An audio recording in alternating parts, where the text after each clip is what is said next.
അപ്പോൾ നമ്മൾ കോഴിക്കോടേക്ക് പോവാണ്. നമ്മുടെ അലിൻ ജോസിൻ്റെ ഒരു ഡാൻസ് പരിപാടി ഉണ്ട് അവിടെ. അപ്പോൾ നമ്മൾ ട്രെയിനിലാണ് പോകുന്നത്. രാവിലെ 8:30 എങ്ങാണ്ടായി. അപ്പോൾ അവിടെ ഒരു 12:30 ആകുമ്പോൾ എത്തും. അവിടെ നിന്ന് ഒരു അരമണിക്കൂർ യാത്ര ചെയ്ത് കൊടുവള്ളി എന്ന് പറയുന്ന സ്ഥലത്താണ്. അപ്പോൾ അലിൻ ജോസ് പെരേരയുടെ ബ്രേക്ക്ഫാസ്റ്റ് കപ്പലിൻ്റെ മിഠായാണ്. രാവിലെ തന്നെ എണീപ്പിച്ച് പോവാണ്. ബിരിയാണി മേടിച്ച ബാഗ്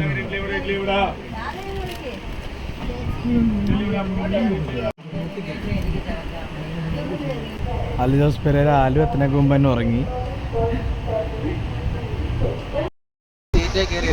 അടിച്ച് ഓടിച്ച ആൾക്കാർ ഗൈസ് ഞങ്ങൾ എഴുന്നേറ്റ് നിൽക്കണം. ഗൈസ് ഈ ട്രെയിനിൽ ഞങ്ങൾ മാത്രമേ എഴുന്നേറ്റ് നിൽക്കുന്നുള്ളൂ.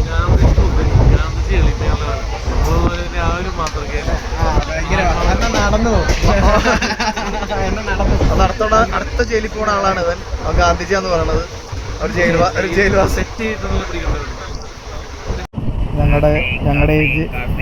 ഞങ്ങളുടെ ഏജ് പിന്നെ താഴത്തിരുത്തി ഗൈസ്. TTR വന്നു, ഞങ്ങളെ അവിടെ നിന്ന് ഇറക്കി വിട്ടു. ഇപ്പുറത്ത് വന്നിരിക്കേണ്ട അവസ്ഥയായി. ഇല്ല, ഞങ്ങളങ്ങനെ എളിമയുള്ള ആൾക്കാരാണ്. നമുക്ക് സീറ്റ് കിട്ടിയതിന് കുഴപ്പമില്ല.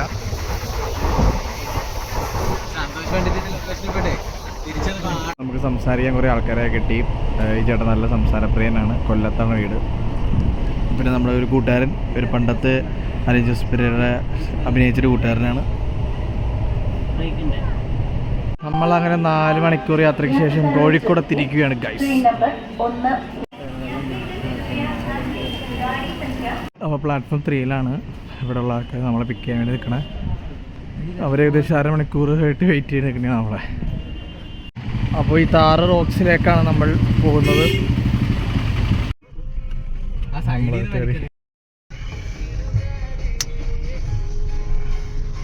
ഞാൻ വാച്ച് ചെയ്ത് രാവിലെ 10 മണി മുതൽ ഇവിടെ ഉണ്ട് വലിയ 8 മണി മുതൽ ഞാൻ പറഞ്ഞു. ഗൈസ് ഇവിടുത്തെ കല്യാണത്തിൻ്റെ ഇവിടെ വന്നപ്പോൾ കണ്ട സീനറിയാണ്. ഐ തിങ്ക് വയനാടായിരിക്കും ആ ഒരു മലനിരകൾ. അങ്ങനെ നമ്മൾ KSRTC ബസ്സിൽ തിരിച്ച് നമ്മൾ എറണാകുളത്തേക്ക് പോവാണ്.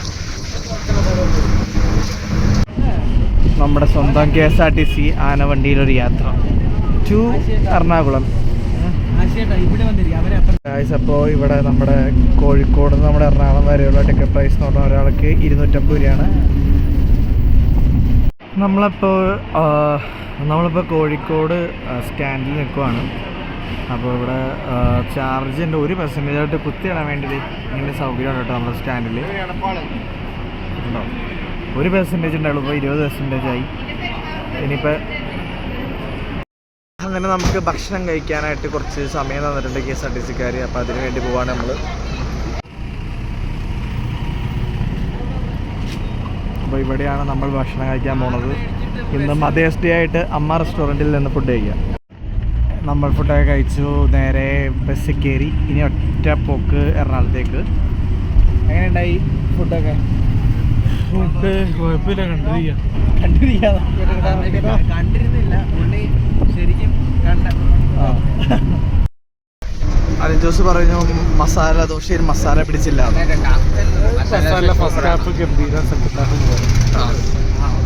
സെക്കൻഡ് ഹാഫ് ഇപ്പോഴല്ല, നാളെ രാവിലെ.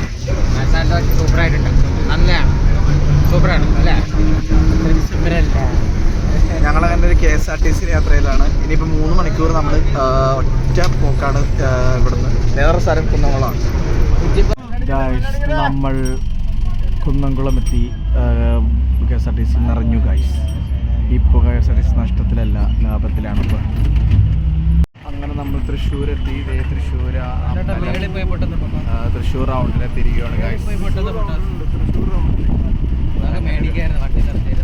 അങ്ങനെ നമ്മൾ തൃശ്ശൂരെത്തി. തൃശ്ശൂരും കുറച്ച് നേരം പോസ്റ്റാണ്. ഞാൻ കുറച്ച് വെള്ളമൊക്കെ വാങ്ങാൻ പുറത്തിറങ്ങിയതാണ്. തിരിച്ചു വന്നപ്പോൾ എന്നെ കയറ്റണില്ല. അവിടെ ചെന്നിട്ട് ഒരു സ്റ്റോപ്പുണ്ട്, അവിടെ വെച്ചിട്ട് തുറക്കാമെന്ന് പറഞ്ഞു ഡ്രൈവർ. ഓരോ റൂൾസ് ആൻഡ് റെഗുലേഷൻസ്.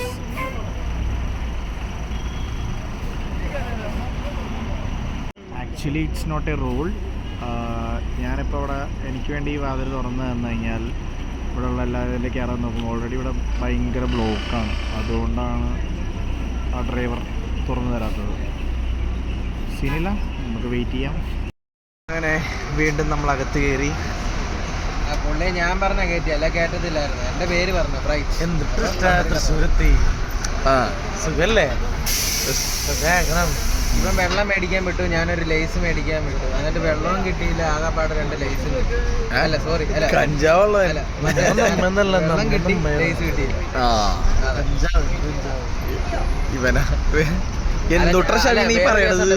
പെരേര അങ്ങ് കിടക്കുക സീറ്റ്. എന്നാ പറയാ, വേറെ ആരും വന്ന് ഇരിക്കരുത്. പുള്ളി ആശു ചേട്ടാ ഞാനിവിടെ കിടക്കുക. ഏത് KSRTC ഇവൻ വന്നിട്ട് ഈ കമ്പി അങ്ങോട്ട് നമ്മൾ KSRTCയിലുള്ള യാത്രയാണ് അല്ലേ? കാറ് വാങ്ങിച്ചു, പക്ഷെ ഞങ്ങളത് അവിടെ ഇട്ടിട്ട് പോകും.